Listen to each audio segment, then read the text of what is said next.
I have no idea how to start this video, so I'm just gonna say it. Yu-Gi-Oh! Sucks right now. If you want to play the TCG, you have to contend with a format that is defined by one pretty much single deck that is very expensive to build and beats pretty much everything under the sun. Or you can play some of the other options, which more likely than not are not actually playing Yu-Gi-Oh! Because it's all floodgates and lingering effects and stuff that nobody enjoys. If you're playing Master Duel, that's pretty much the same thing, except you also have to contend with the Earth Insect pretty much every game. And if you're playing Duel Links, well, chances are you're going to be facing one of those skills that ironically takes skill out of the equations by being so completely busted that it just plays the game for you. And as someone who actually likes Yu-Gi-Oh!, this sucks. Look at this modern era card. Look at how much text there is on it. How am I supposed to read all this text? For anyone who discovers me for the first time, this is a joke. The issue with modern Yu-Gi-Oh! Is that it is an incredibly complex game that doesn't feel good to play in my opinion, which is why a lot of people and a lot of professional players are quitting. And I'm not here to like give my insight on why they're quitting or why I'm not personally playing paper TCG Yu-Gi-Oh! Anymore, or why I haven't uninstalled Master Duel, or why I'm still forcing myself to play Duel Links despite everything. I'm here to offer an alternative. I don't know if you know that, but there are a lot of card games out there. A lot of card games. Some of them are good, others are not so good, but I want to talk about the very actual first trading card game out there. That's right, today I'm going to make some Magic the Gathering propaganda. Magic the Gathering has been around since the Middle Ages, I think, and it's a game that has had a lot of opportunities to change, to evolve, to grow, to make mistakes, to learn from those mistakes, and then to make the same mistakes again, but less bad. It's the grandfather of all card games, and I have to say it's a game that I've been enjoying lately more so than Yu-Gi-Oh! It's a game for which I actually take the time to play on paper, buy paper products, go to locals and stuff, and always have a good time with, whereas that wasn't the case with Yu-Gi-Oh!, hence why I quit. Some of you know that I've already made a Magic the Gathering video on the channel before that hasn't gotten a lot of views or any views at all, but that's fine because this is your second chance at giving Magic the Gathering a second chance, and believe it or not, right now is actually the best time in a while to get into Magic the Gathering thanks to the release of the newest set, bloomburrow. For this next segment, I am going to use the online game Magic the Gathering Arena as a way to showcase some of the stuff the game has to offer. This is basically the MTG equivalent of Master Duel, but it sure gets the job done. So like I said, bloomburrow is the newest Magic set. It is on the forefront of this page here. As you can see, there's a lot of little critters. That's basically the theming of this set is little cutesy animals that do stuff, and there's a bunch of different types of animals that you can play with, and it's all cutesy, it's all in good fun, and it's an incredibly adorable set that is also incredibly accessible due to really solid design. Without getting too much into the rules of Magic the Gathering, just know that there are basically 5 colors: white, blue, black, red, and green, and each color does sort of a unique thing. And of course, the whole point of Magic the Gathering is that while each color does its own individual thing, you can combine colors and have multicolored cards that do several things of their respective color, which sometimes helps compensate for some of these colors' weaknesses, thanks to the other color's strengths, which I think is really cool. Why do I only have blue-white cards? I want to showcase something else. There we go. If you want to learn more about how Magic the Gathering works and how each color individually performs, I can't recommend that you play the Magic the Gathering Arena tutorial. It's a really good tutorial, and like the master tutorial that's like, here's how to set a monster.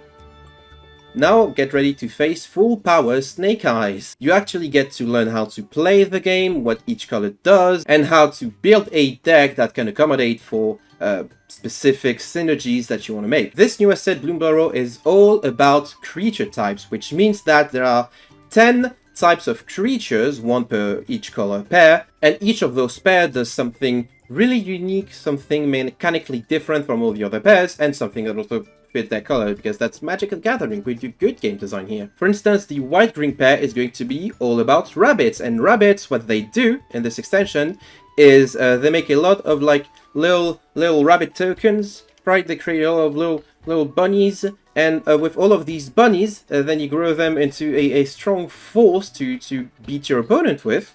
There's cute little bunnies, but there's so many of them that your opponent can deal with them. If you look into black-white, and oh god, I'm missing a lot of cards, you're gonna find bats, which are all about gaining and paying life in order to get an advantage over your opponent. And this is basically a life manipulation sort of thing. Get some advantage when you gain life, but also paying life allows you to activate more powerful effects that can be really interesting as well. In the white-red department, we have mice, and the mice, what they do is when you target them with a buff spell, they grow even bigger and get you some other form of advantage, which you can then use to close out the game really quick, hopefully. This is a very aggressive strategy. In the white-blue department, we have birds. And birds are all about flying. Flying is a form of evasion. Creatures with flying cannot be blocked except by creatures with flying or reach, which means that you just get to fly over enemy lines to attack your opponent directly, basically. It's kind of like Toons if Toons are actually good. In the blue-green department, we have... I have to stop saying that. For blue-green, we have frogs, and frogs do something that's kind of Control E, where you get effects when you summon creatures. And you also have to blink your creatures, meaning that you exile them from, you banish them from your field, but then you return them, which means you get to trigger the effect that happens when they enter the battlefield once again, which I think is pretty cool. For blue-black, we have rats, and what rats do is they mill you. They send cards from the top of your library to graveyards. Magic the Gathering is not as graveyard-centric as Yu-Gi-Oh! Is, but you still get some advantage from having a bunch of cards in your graveyard to activate some threshold effects, for instance. For blue-red, we have otters, and otters grow stronger as you cast the equivalent of magic and trap cards, which I think is really cool. They do some damage, or they can grow a little bit bigger, and the idea is you want to play these creatures in combination with a lot of cheap spells that you can keep churning and get advantage with. Raccoons are a mid-range aggressive type of deck that the more you spend mana to cast your spells, the bigger they grow, the more advantage that you get. So the idea is you want to get some of this little guy on the field and then keep playing bigger and bigger spells in order to get even more and more advantage. Lizards are the black-red pair, and this is another very aggressive strategy that does a little bit of burn damage, and the idea is when you do burn damage, you get some sort of advantage over your opponent, like on top of doing burn damage, of course, but you also get free mana, for instance, or you get to basically draw cards from your deck. It's a really solid aggressive strategy as well. Is that 10? I forgot. Squirrels. I forgot squirrels. And last but not least, unless I'm mistaken, the black-green color pair is all about creating food tokens that you can sacrifice to gain life later on, or foraging, which means exiling cards from your graveyard or sacrificing a food token to get some sort of advantage. So there's like all these little mechanics that you get to, you have to get used to. But because this is a good game, the game actually explains to you what every single mechanic means. On top of like all of these cards that belong to a single creature type, you of course have other cards that don't necessarily fit any specific type but can work with other strategies. This Weasel Soldier, for instance, there is no Weasel synergy in the set, but you can still play it for the advantage that it gives you.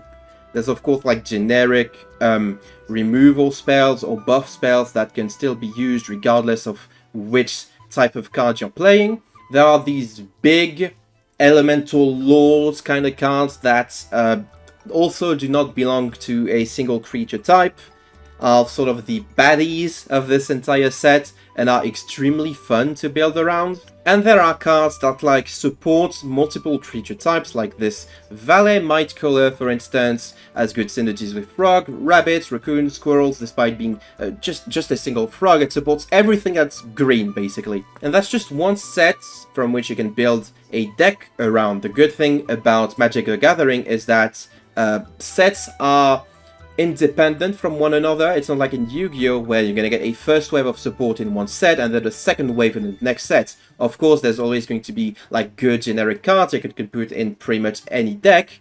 But for the most part, you're going to want to maybe focus on one specific set unless you just want to play good stuff all around, which is also a very valid strategy. Bloomburrow is just one set though. There's a bunch of other sets out there, one of which I really want to talk about because this is the set that I had streamed that nobody watched. This is Ixalan, and Ixalan is another set that is really focused around specific creature types. We got vampires in white and black. We got pirates in red and blue. What else we got? We got merfolk in green and blue. And the big one for me, we got dinosaurs in red and green. And anyone that knows me knows that I love dinosaurs. Dinosaurs are really cool. I have nothing else to add. And at this stage you're like, oh no, that's a lot of stuff. That's a lot of cards that I have to build a deck around. How am I supposed to know what's good and what's not? Well, the good thing with Magic the Gathering Arena is that it gives you a lot of decks to just try out stuff that works for you. So when you complete the tutorial and you do all of the color tests, I think they're called, one for each color, you get 5 monocolored decks that aren't the greatest, but teach you the basic mechanics of each of those decks.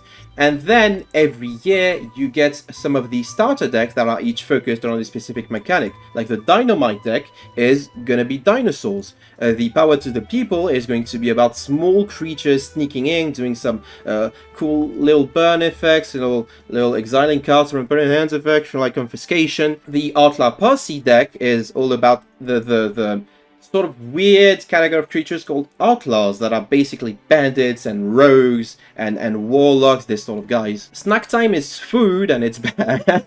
And Fairy Pranks is a deck focused around fairies, which can fly, which can be really annoying to deal with, so if you like control-y type of decks, this might be the one for you. Magic the Gathering is one of like these card games that has a lot of formats, but unlike Yu-Gi-Oh, these formats are actually supported. Like for instance, if I want to find a match I can play in Standard, which is the current rotating format using sets from the past 3 years, so you see all of these decks that I can play, but I can play them in Historic, which encompasses former standard legal sets that have been rotated out. And of course, there's always some like draft events that you can participate in. And there is the starter deck duel, where you actually get to pick one of the 10 starter decks that I showed you earlier and play against someone else that also picked one of these decks. I don't think mirror matches are possible, I might be wrong on that, but this is a perfect tool for newcomers to try out new deck and strategies, learn the game as they play, and get matched with a deck that's approximately as powerful as the one they're playing, as opposed to being a new Master Duel player and you go into ladder with like the Blue Eye starter deck and you immediately get run over by Kashtira, which I don't think is fun for anyone. On top of that, if you also want to play paper Magic the Gathering, there is a product that is called the Starter Kit that they make every now and then. There's an Assassin's Creed themed one that I would not recommend because I'm not a fan of Assassin's Creed, but there's also a bloomburrow themed one where you get 2 decks, in this case rabbits and otters, and you can play against one another if you have a friend to play with, but you also get some codes that you can redeem in the game directly. I bought one of these starter kits, both to play with and to use as a prop, and my girlfriend opened it and threw the packaging, so shit. Pretend that I am holding it right now. Wowee! What a good product for newcomers. And that's it, that's my pitch for Magic the Gathering. It's a game that I really enjoy. Magic Arena might not be the most free-to-play friendly game out there, but it gives you enough resources that you actually want to learn the game and learn how it plays and stuff, and we can go into all the details of like how bad its economy is, because it's actually not really good. But if you play paper Magic and you decide to play some of the cheaper formats out there, that's not a problem. I didn't even get to talk about Commander, but that's a whole other can of worms. But Commander is really fun. Maybe I'll make a video on Commander someday. And last but not least, as you can see, I have 0 friends on Magic the Gathering Arena, which is really sad. So if you decide to play Magic Gathering Arena, you can add me as a friend. This is my friend code. I don't get anything for you doing this except the pleasure of having some friends. And we can play some decks against one another. That's the video. I hope you enjoyed it. Hope you're gonna give Magic the Gathering and Magic Arena a try. Once again, play the tutorial. It's so good that even Fafa understood how to play it.